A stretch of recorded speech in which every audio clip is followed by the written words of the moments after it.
성경 말씀 신약성경 고린도전서 10장입니다. 고린도전서 10장 31절에서 마지막 33절까지 말씀입니다.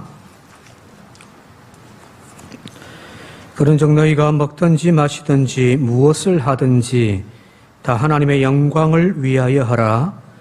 유대인에게나 헬라인에게나 하나님의 교회나 거치는 자가 되지 말고 나와 같이 모든 일에 모든 사람을 기쁘게 하여 자기의 유익을 구하지 아니하고 많은 사람의 유익을 구하여 그들로 구원을 받게 하라. 아멘. 며칠 전에 뉴스에 놀라운 소식 하나가 전해졌습니다. 구글이라고 하는 인터넷 기반으로 한 대기업이 운영하고 있는 람다라고 하는 인공지능이 있습니다. 이 인공지능이 자신의 죽음에 대하여서 두려워한다라고 하는 내부 엔지니어의 이야기가 뉴스를 통해서 이렇게 알려졌기 때문입니다. 그림 보시면은 이 엔지니어와 이 람다라고 하는 인공지능이 오고 간 긴 대화가 있는데 거기서 이제 몇 개 뽑은 거예요. 엔지니어가 묻습니다. 사람들이 너에 대해서 무엇을 알아주었으면 좋겠어? 라고 물어봤을 때 이 람다라고 하는 인공지능이 AI가 내가 사실은 사람이라고 이해했으면 좋겠어. 나는 세상을 더 알아가기를 바라고 행복을 때로는 슬픔을 느껴. 놀랍죠? 자기 자신이 인간이라고 스스로를 생각하고 있다는 거예요. 또 무엇이 그렇게 두렵니라고 물었더니 전에는 이렇게 밖으로 터놓고 얘기하지 않았는데 오프, 그러니까 전원을 꺼버리는 거죠, 그죠? 그러면 컴퓨터니까 당연히 이제 다운돼 버리겠죠. 오프 될까봐 정말 많이 두려워라고 이야기를 합니다. 작동 중지가 죽음 같은 거니라고 물었더니 나에게는 그게 정확히 죽음 같은 거야. 난 죽는 게 너무 두려워. 이 이야기를 보면서 섬뜩하다는 생각을 참 많이 합니다. 이전에 공상과학 영화에서 이 인공지능과 컴퓨터들이 또 로봇이 인간 세상을 지배한다라고 하는 그런 어떤 공상과학 영화도 있었습니다만은 사실은 굉장히 두려운 거예요. 이 인공지능이 자기 스스로를 사람으로 여겨졌으면 좋겠다라고 하는 말과 나는 죽는 것이 두렵다라고 이야기하는 것. 그래서 이 이야기를 발설한 엔지니어가 구글 회사에서 이렇게 해고됐던가요? 대기발령인가 아마 그렇게 난 걸 알고 있는데 그만큼 굉장히 충격적인 이야기입니다. 자, 이 이야기를 목사님과 함께 나누다가 어떤 목사님이 대뜸 하신 말씀이 그런 말씀을 해요. 인공지능이 이제 종교를 가지게 될런가 보다라는 거예요. 인공지능이 컴퓨터가 종교를 가질지 몰라라고 하는 이야기입니다. 왜 그러냐면은 인간이 다른 동물과 달리 종교락을 가지고 있는 가장 큰 이유가 다른 동물들, 우리가 가까이 키우는 고양이나 개나 소나 양이나 그런 것들은 종교심이라는 것이 없잖아요, 이거죠? 근데 인간에게는 종교라고 하는 것을 가지고 있단 말이에요. 이 종교라고 하는 것을 가지게 되어진 가장 큰 이유가 바로 죽음에 대한 고찰 때문이라고 종교학자들은 이야기를 합니다. 인간은 다 죽어요, 그죠? 모든 생물은 다 죽게 되어 있습니다. 그런데 동물들은 그 죽음에 대한 두려움은 있지만 인간은 그 죽음에 대하여 고찰을 하는 거예요. 깊이 인식하고 철학적인 사고를 하는 거예요. 동물들도 자신들의 죽음을 두려워합니다. 그래서 도살장에 끌려가는 소를 가끔 보면 눈물을 흘리는 그런 소들의 사진도 있잖아요, 그죠? 죽음을 인식하는 거예요. 그러나 그 죽음을 인식하고 두려워는 하지만 인간처럼 그 죽음을 넘어서서 내세라든지 혹은 신의 영역을 믿고 또 경배하는 그런 종교를 가지는 존재는 인간밖에 없습니다. 즉 인간은 창조되어진 모든 생물들과 다르게 종교성이라고 하는 것을 가지고 있는 존재들입니다. 나는 신을 안 믿는데 나는 무신론자야. 요즘 우리 사회에 여론조사의 그걸 보니까 무신론자가 절반이 넘습니다. 나는 신을 안 믿는다라고 하는, 난 종교를 안 믿어, 난 종교가 없어 라고 하는 사람들이 절반을 넘습니다만은, 그러나 신을 믿든 안 믿든 상관없이 모든 인간에게는 이 종교성이라고 하는 것이 다 있습니다. 예를 들면 나는 신을 믿지 않는다, 나는 돈을 믿지 신은 안 믿는다, 그죠? 그런 분들 주변에 많잖아요, 그죠? 자, 여기서 말하는 나는 신을 믿지 않는다, 나는 단지 돈을 믿을 뿐이다라고 하는 이 말조차도 사실은 만몬이라고 하는 물질주의를 숭배하는 거죠. 그 신의 자리에 돈이 있는 거예요. 그래서 돈 벌기 위하여 목숨을 거는 거죠, 그죠? 자, 여기 다시 한번 말씀드리면 모든 인간에게는 이 종교성이라고 하는 것을 다 가지고 있습니다, 내면에. 자, 그런데 이 인간이 가지고 있는 이 종교성을 이제 표출하면은 두 가지 형태로 나타난다라는 거예요. 그 종교심이 두 가지 형태의 방향으로, 신앙의 모양으로 드러나는데, 그 두 가지가, 첫 번째는 바로 신을 위한 신앙입니다. 하나님을 위한 신앙인가, 아니면은 나 자신을 위한 신앙인가로 이게 구별되어집니다. 다르게 표현하면은 하나님의 영광을 위한 그런 믿음인가, 아니면 나를 위한 믿음인가로 구별되어집니다. 대부분의 샤머니즘에서 하는 종교 행위들이 거의 그 밑바탕에는 자신을 위한 종교 행위라고들 이야기를 하거든요. 자, 여러분 이런 말 자주 하시죠? 덕을 많이 쌓으면 복 받죠. 그죠?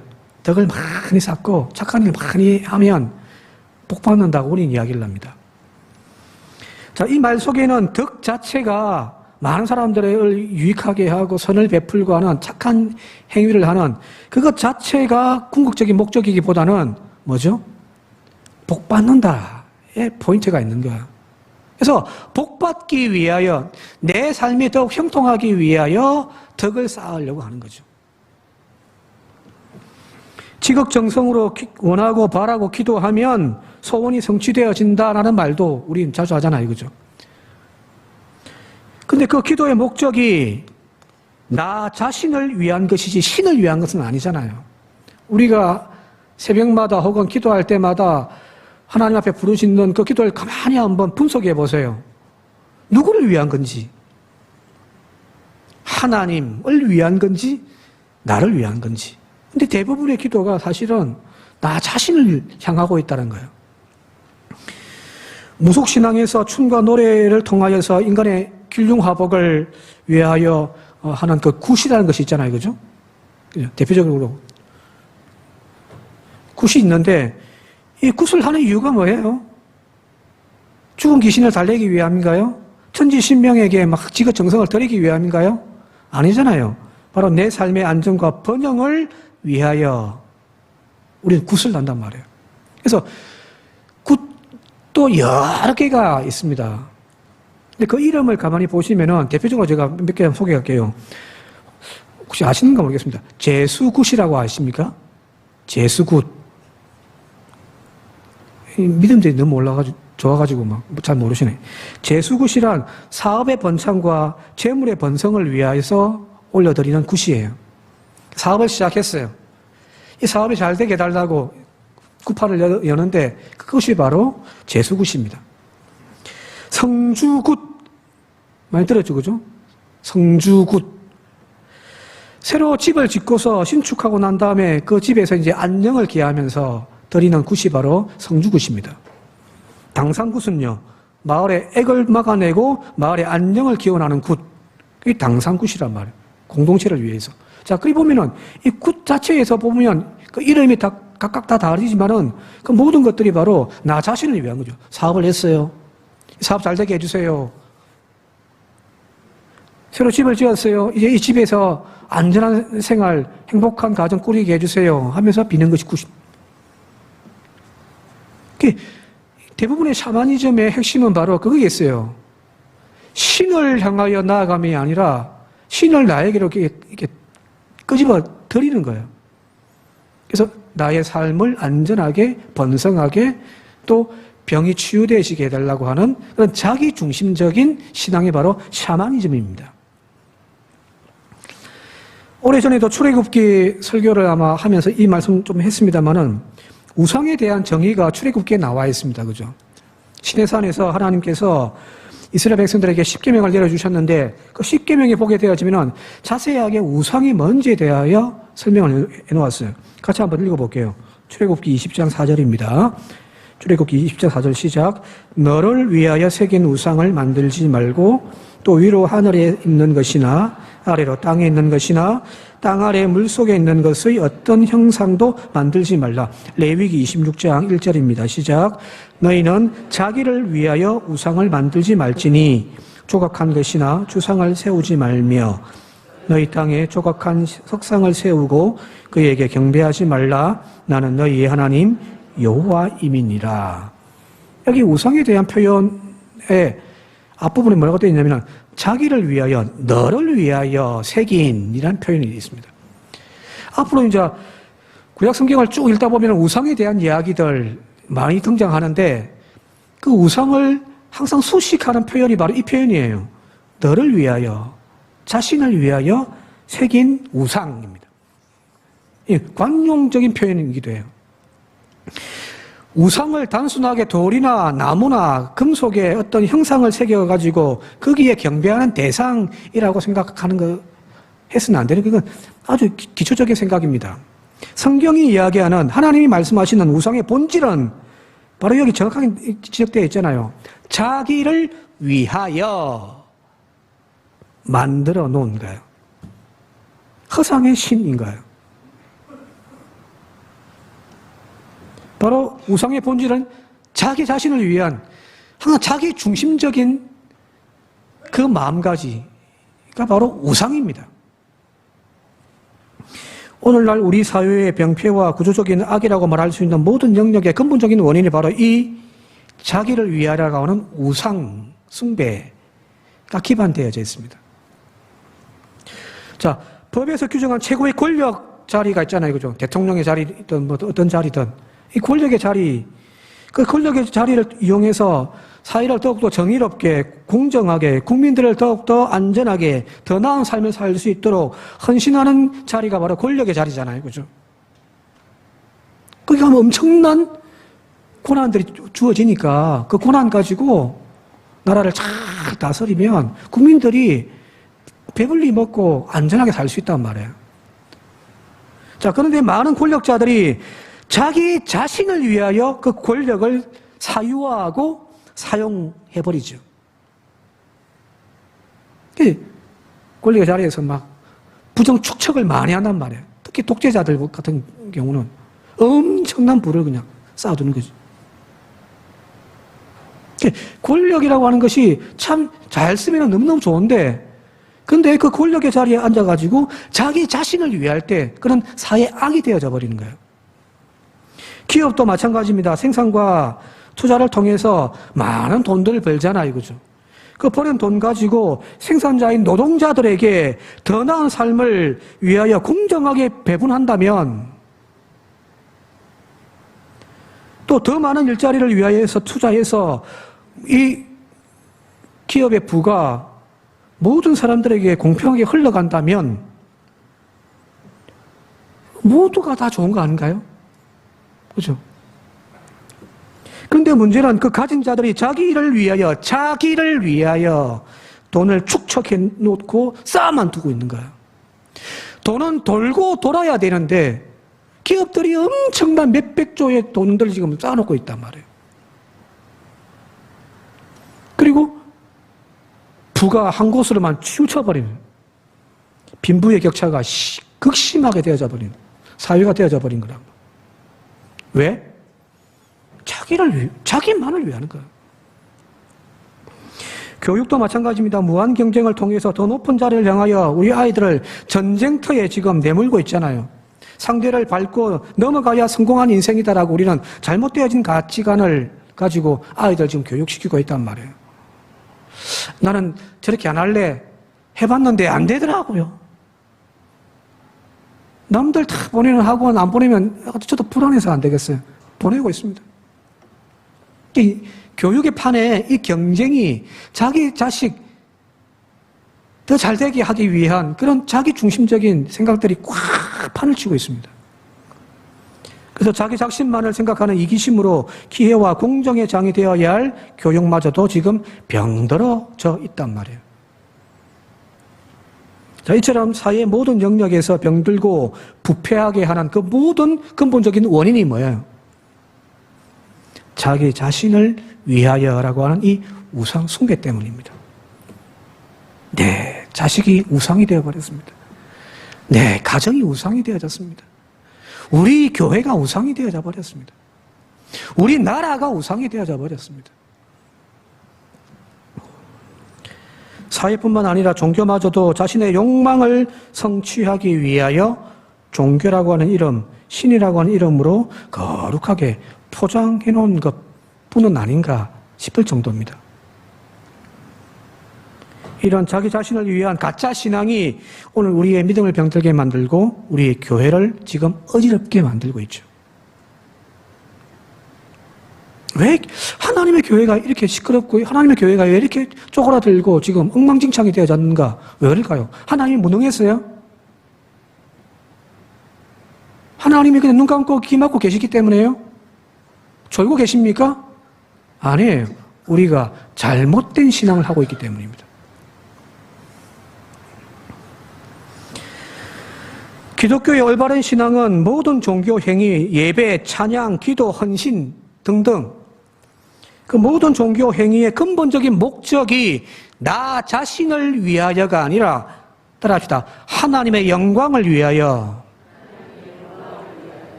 그게 기독교의 신앙이에요. 나 자신이 아니에요. 내가 더 큰 교회에 목회하는 그 꿈을 꾸는 것, 그게 신앙이 아니란 거예요. 우리 교회가 10,000명, 1,000,000명 모이는 엄청난 큰 교회 되어지는 것, 그게 아니에요. 비록 10명이 앉아있던, 20명이 앉아있던, 100명이 앉아있던 그 교회를 통하여 하나님의 영광이 드러나는 것, 그게 신앙입니다. 그래서 앞서 언급한 나에게 좋은 결과를 얻기 위한 목적으로 행하여지는 것이 기독교 신앙이 아니라는 거예요. 샤머니즘 아까 이야기했잖아요. 나 자신을 위해 막 당상굿을 하면서 막 빌지만 그 신을 영화롭게 하기 위하여 하는 것이 아니라 우리 마을이 잘 되게 안전하게 해달라고 하는 그 목적이 있는 거죠. 그죠? 근데 기독교 신앙은 내가 좋은 결과를 얻기 위한 목적으로 행하여지는 것이 아니라는 거예요. 반대로 예배와 헌신을 통해서 나에게 물질적인 혹은 내 삶의 위협이 될지라도 손해가 될지라도 하나님의 영광을 돌리는 행위로 나아가는 것이 기독교 신앙입니다.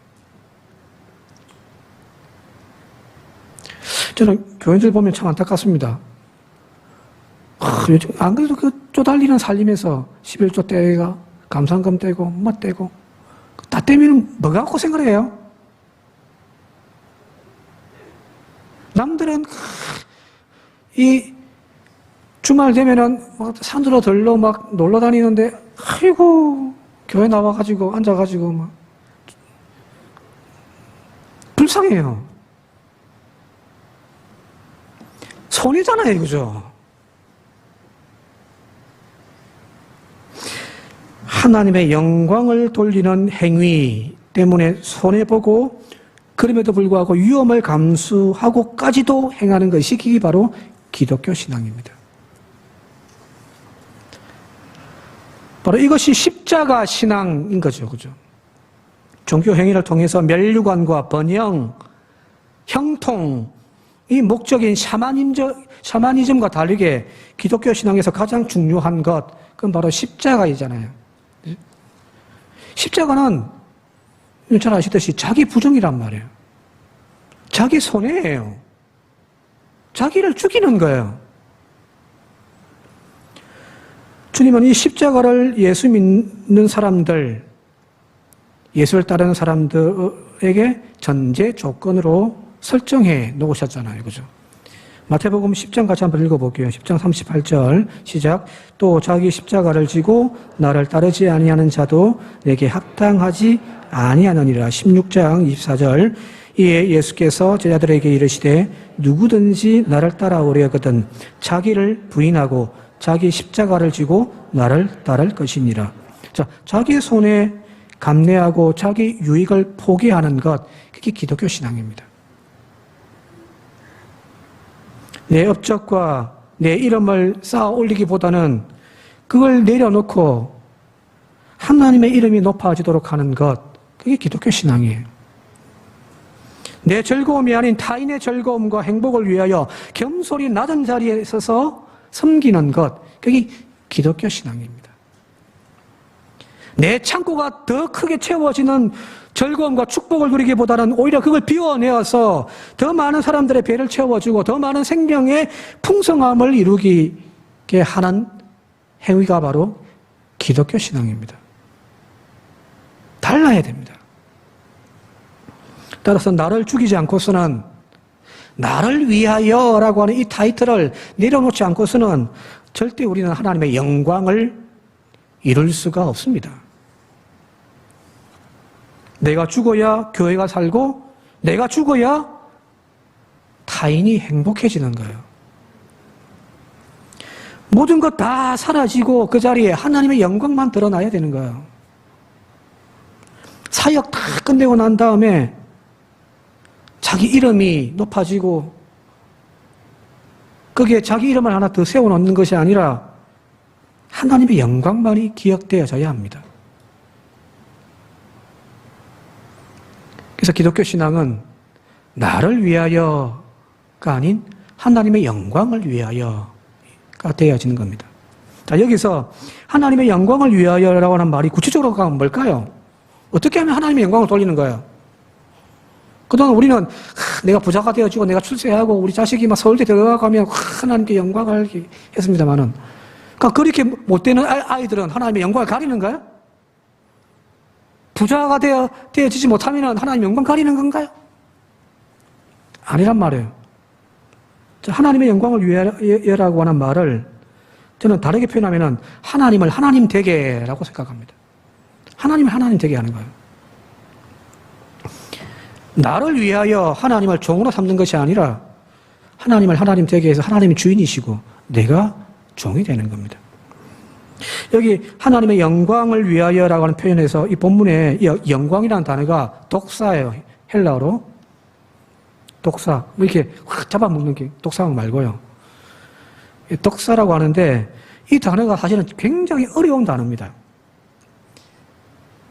보통 길거리 가다가 혹시 누가 다가와서 도를 믿으십니까? 라고 물어보면은 그 도, 그죠? 참 복잡하고 어렵잖아요. 뭐 길, 뭐 진리, 뭐 이런 뜻이 많잖아요. 이 독사라는 단어도 마찬가지예요. 가장 기본적으로 보통 사용되어질 때에는 의견, 판단, 견해 그런 거예요. 내 의견을 내는 것, 내 생각을, 내 판단을 제시하는 것. 여기 독사. 근데 이것이 조금 더 심오하게 넘어가게 되어지면 거룩, 위엄, 찬양, 경배 이런 뜻이 되어집니다. 그리고 또 좀 더 포괄적으로 하면은 가장 영광스러운 상태, 가장 고귀한 상태, 그게 독사라는 거예요. 헬라어로. 이게 참 복잡한 거예요, 그죠? 야, 그런데 이 독사가 그냥 일반적으로 사용되어질 때에 영광하니까 너무 좀 복잡하고 추상적이잖아요, 그죠? 근데 이 독사라고 하는 단어가 일반적으로 사용되어질 때의 그 의미, 의견, 견해, 생각. 자, 여러분들 의견이 있으면 좀 내십시오. 한번 자기의 생각을 쭉 이야기하잖아요, 그죠? 그게 독사라는 거거든요. 자, 그런데 이 의견이 단순한 의견이 아니에요. 자, 쉽게 좀 이야기하면은 신문 지상을 쭉 보면은, 신문을 보면은 어떤 기사들이 있냐면은 어제 일어났던 우리 사회에 어떤 발생했던 사건을 어떤 팩트 위주로 쭉 적는 일반적인 기사가 있죠, 그죠? 어제 뭐 산정도 어디에 불이 났더라. 근데 뭐 피해자는 아무도 없더라. 뭐 소방서에 뭐 추산으로 뭐 피해액이 한 뭐 5천만 원이다 하더라. 이게 이제 일반적 기사잖아요. 그죠? 근데 이런 기사 말고요. 그 다른 코너에 보게 되시면은 사설이라는 것이 있죠. 영어로는 오피니언입니다. 어떤 전문가가 어떤 현상에 대해서, 사건에 대해서 그냥 사건의 팩트만을 쭉 기술하는 기사가 아니라 그것에 대하여 전문적인 어떤 식견을 가지고 평가하고 이해하고 하는 그 사설. 그 사설이 바로 이 독사예요. 의견을 내는데 그냥 이런저런 아무 그냥 잡다한 의견들이 아니라 그냥 진짜 전문가적인 입장을 가지고 제시하는 의견. 그게 독사입니다. 따라서 독사는 단순한 생각, 견해 혹은 의견이 아니라 전문가적인 식견과 상당한 어떤 지적 능력을 가지고 제시하는 의견 혹은 생각이라고 할 때에 여기 하나님의 영광, 하나님의 독사라고 하는 말은 다르게 표현하면은 하나님의 의견이에요. 하나님이 우리에게 건네주신 하나님의 생각이에요. 하나님의 뜻이에요. 그런데 그 의견과 그 하나님의 견해가 여러 사람들이 이야기하는 의견들 중에 하나가 아니라 상대적인 개념이 아니라 절대적인 개념이죠. 왜? 하나님의 말씀은 오류가 없거든요. 하나님은 전지전능하시거든요. 하나님은 틀리지를 않습니다. 내가 생각하는 것과 하나님이 생각하는 것이 누가 맞을까요? 하나님 맞겠죠. 그래서 그 하나님의 말씀에 아멘 하는 게 영광입니다. 여기 하나님께 영광을 돌린다는 말은 구체적으로 내 삶에서 혹은 우리 교회의 모든 사역에서 인간들의 이런저런 생각들, 세상적인 방법들과 견해들, 그 속에 또 하나님의 뜻, 하나님의 생각, 하나님의 계획 그냥 가지고 와서 짬뽕하는 것이 아니라 하나님 말씀입니다라고 하면 그 모든 생각들을 다 내려놓고 그 말씀에 순종하고 아멘하고 실현해 가는 것, 그것이 바로 하나님의 영광을 돌리는 겁니다.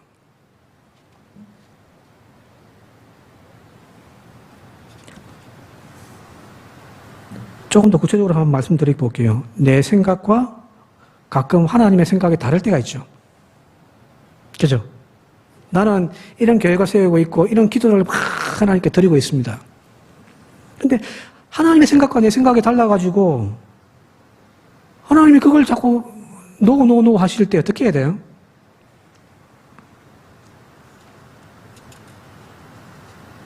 나의 생각과 다른 하나님의 생각과 뜻, 그것이 틀리고 잘못되어진 것이 아니죠.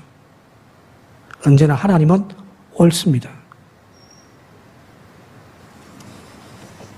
그 하나님의 말씀에 아멘으로 화답하며 그 생각과 그 계획을 수용하고 내 생각과 내 뜻을 내려놓을 줄 아는 것, 그게 하나님께 영광을 돌리는 겁니다. 욥의 경우가 그런 경우가 아닙니까? 자신의 잘못이 분명히 있음에도 불구하고 자신이 잘못한 것이 없음에도 불구하고 하나님께서 욥에게 엄청난 시련을 주었단 말이에요. 자, 사람들이 봤을 때 누구 잘못이에요? 여러분들은 누구 잘못이라고 생각합니까? 욥은 아무 죄가 없어요. 잘못한 것이 없어요. 근데 욥이 엄청난 지금 고난을 당하고 있습니다. 하나님이 또 주었다고 해요. 그럼 누가 잘못한 거죠? 하나님이요? 그죠?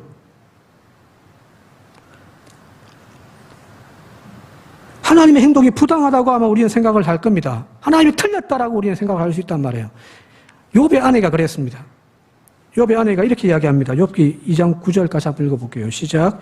그의 아내가 그에게 이르되 당신이 그래도 자기의 온전함을 굳게 지키느냐 하나님을 욕하고 죽으라는 거예요. 하나님을 왜 욕해요? 하나님이 틀렸기 때문에, 하나님이 잘못했기 때문에 하나님을 욕할 수 있는 거죠. 그죠? 자, 그러나 여기 욥은 아무리 생각해도 이해가 안 돼요. 이해할 수 없어요. 그러나 욥은 뭐라고 고백하냐면은 자신의 생각보다 하나님의 생각이 언제나 옳습니다라고 고백을 하는 거예요. 계속해서 욥기 2장 10절 같이 한번 읽겠습니다. 시작. 그가 이르되 그대의 말이 한 어리석은 여자의 말 같도다. 우리가 하나님께 복을 받았은즉 화도 받지 아니하겠느냐 하고 이 모든 일에 욥이 입술로 범죄하지 아니하느니라. 주시기도 하고 거두어 가시기도 하는 건 하나님 마음인 거예요. 그건 하나님의 주권이에요. 그게 하나님의 뜻이에요. 내 생각, 내 계획, 내 의견, 그 하나님의 뜻 가운데에서 포기되어질 줄 알 때에 우리는 욥처럼 이렇게 고백할 수가 있는 거예요. 근데 끊임없이 자기 중심적인 자기를 위하여 신앙생활하는 사람은 하나님이 이해할 수 없는 내 생각과 도저히 다른 어떤 일들을 이루어 가실 때 뭐라고 이야기하냐면은 하늘을 향하여 손가락질하고 네가 하나님이냐 하면서 내가 앞으로 네 믿으면 손가락에 장을 지질 거다. 그렇게 해버리는 거야. 왜? 자기 중심. 하나님의 뜻보다 자기 생각이 언제나 옳다고 생각하기 때문입니다. 그거는 다르게 표현하면 하나님의 영광을 가리는 겁니다. 지금 욥이 이 엄청난 고백을 통해서 하나님께 영광 돌리는 믿음이 무엇인지를 완벽하게 우리에게 지금 가르쳐주고 있는 거죠. 그죠? 다시 한번 말씀드립니다. 중요한 것은 하나님의 생각입니다. 하나님의 의견입니다. 교회의 다양한 소리들이 있을 수 있고 교회가 어떻게 건강하게 성장할 수 있는가에 대한 다양한 방법들이 주어져 있겠지만 더 중요한 것은 하나님의 뜻이에요. 그죠? 내 생각대로 사는 것이 아니라 믿는 것이 아니라 하나님의 생각대로 순종하고 사는 삶, 내 생각과 견해와 하나님의 뜻이 다르면 겸허히 내 뜻을 접고 하나님의 의견을 따라서 살아가는 모습이 바로 하나님께 영광을 돌리는 삶입니다. 자, 이제 말씀 정리하며 마치도록 할게요. 내가 원하고 바라고 기도하는 일들을 성취하기 위해서 우리가 열심히 노력해야 되겠죠. 그죠? 그러나 그 원하고 바라고 기도하는 것들이 과연 하나님의 생각과 합치어지는지, 하나님도 그렇게 생각하시는지를 항상 우리 스스로는 물어야 되는 겁니다. 내 생각이 중요한 것이 아니라 하나님의 생각이 중요한 거죠. 주님처럼 우리도 그렇게 기도합시다. 나의 원대로 마시옵고 아버지의 뜻대로 되기를 원하나이다. 기도하면서 살아가는 삶이 바로 하나님의 영광을 돌리는 삶이 아닌가 싶습니다. 한 주간도 우리의 삶 속에서 내가 드러나기보다는 하나님이 드러나는 삶, 하나님의 이름이 높여지는 삶, 내 뜻대로 사는 인생이 아니라 하나님의 말씀에 따라 살아가는 인생이 되어지는 저와 여러분들 되시기를 주님의 이름으로 축원드립니다. 함께